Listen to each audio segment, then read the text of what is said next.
Alright, so today we have a review of the CAT PR-450 cold planer or milling machine in 1 to 50 scale. This model is produced by NZG. It was made in the late 90s or early 90s, somewhere around there. It was made in West Germany and is no longer produced because NZG no longer has the CAT license. It's a nice model. When I got mine, it had a broken cylinder, which I needed to fix. So I fixed it with a piece of brass and brass tube. And now the belt does function quite well. But overall, it's a nice model. So without further ado, let's get straight into the review.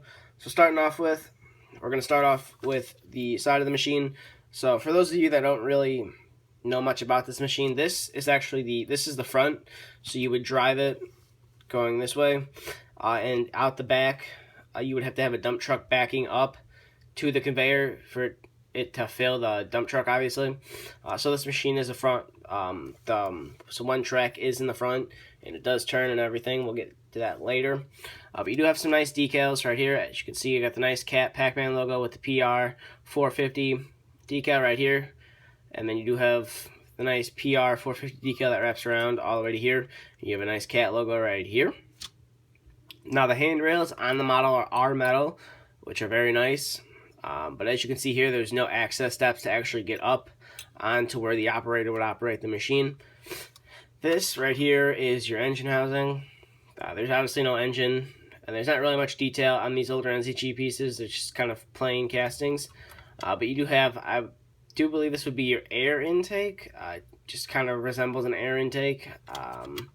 Obviously, it's not an exhaust because your exhaust is sticking out of the back. And I think this would be your water tank for the cutting head.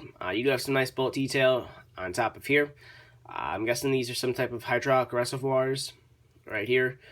You have some nice caps and everything on there. Coming to the front of the machine, to move the boom out, you do have some nice lights that are part of the decals. You do have a nice Caterpillar decal. And for the age of the model, the decals on it are fairly nice still. As you can see, my model does have a few paint chips. That doesn't bother me at all. And then you do have some nice metal handrails right here, like I said. Coming to where the operator would operate the machine, you do have a nice, this is a plastic inserted piece. So you do have some nice controls to operate to where your tracks would turn, operate your conveyor, and operate moving it forward or backwards. And you do have a little spot. I'm not sure how well you guys can see this, but there is a spot where you actually would have gauges on the real machine. Coming to this, you do have a nice radiator vent part. It's part of the casting. You have a nice Caterpillar decal right here, a nice Cat decal right there, and then the PR-450 decal right there. And as you can see, mine does have some paint chips on it, and there's a couple here and there. Like I said, it doesn't really bother me. I'll come to the front here. As you can see, you have a nice exhaust right here. It is a plastic piece. Mine does wobble just a little bit, but it mostly sits on my shelf, so I'm not playing with it and not going to break it off anytime soon. Here you can kind of get a better see of what I had to do to get the conveyor to work. What I did is I took a 1/16 drill bit, drilled the cylinder out a little bit, because when I got it, there was actually a little black piece, part of the cylinder that was on it, and it just popped right out because it didn't really function well with the piece of brass that I glued back onto here. So I just put a piece of 1/16 in, and it fits perfectly into the brass tube. And you get some nice functionality with the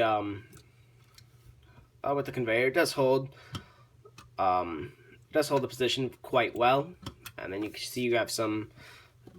This is part of your whole conveyor, so this would keep material on the belt of the cold planer.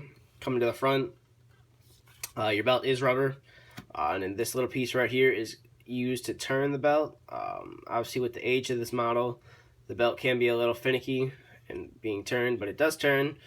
I don't want to play with it too much because I don't want to break it. Another thing with these older NZG pieces with the rubber parts, they tend to dry rot a little bit. So you just have to watch out for that, as it can get sticky in some points or even rip. But overall, it's a nice model for the age. Coming to the underside, You can see nice tracks right here. This is the only track that turns, so that is nice, and it does move up and down. These do move up. They do oscillate, but this is the only one that turns and can be put in different positions. And as you can see, the tracks are basically they're really. This one likes to roll, but these ones just kind of are a little stiff. And I don't really want to play with the tracks that much because, like I said, they can tend to dry rot and they'll break, and then the model will look weird without a track. But here's your plastic drum. It has simulated cutting heads on the plastic drum, which it's for the age. It's nice. It's nice that they actually included a cutting drum because they didn't have to include the cutting drum at all. They didn't want to. So it is nice. It's a nice piece. It is a little faded, which tends to happen with plastic over time. It does fade. But yeah, that's just kind of about it for this model. Get zoom back out here, but I can give you a better functionality of the hopper. So, or not the hopper, the belt. So as you can see, that's about as high as it'll go. And I can position it in several other positions, and it looks good in this position if you're wanting to transport it. It does clear, if you have an Oshkosh dump truck, it does clear that. It does clear the first gear dump truck. I'm not sure if it clears the sword dump trucks, so don't quote me on that. I'm not 100% sure if it clears them. But overall, this is a nice model. I would, if you find one for the right price, if it's broken and if you know what you're doing, how to fix it, I would highly recommend picking one up. I'm not sure how much these go for new, because obviously I didn't get mine new. Mine was used and broken, so I got it for more than a good deal. I'll just leave it at that. But I am happy I'm able to own this piece. It's a nice piece. Looks good with my Road Tech equipment. Obviously, the Road Tech equipment's a lot more advanced than this, but this is got a lot more metal than the Road Tech ones do. So if you're looking for an old cold planer, or if you're into old vintage machines, I would highly recommend picking one of these up if you can find them for the right price. But that's just about it for this review. So thank you for watching. If you want to follow us on Instagram and like us on Facebook, both links will be in the description. If you have any questions, feel free to ask. And as always, stay tuned for the next video to be uploaded.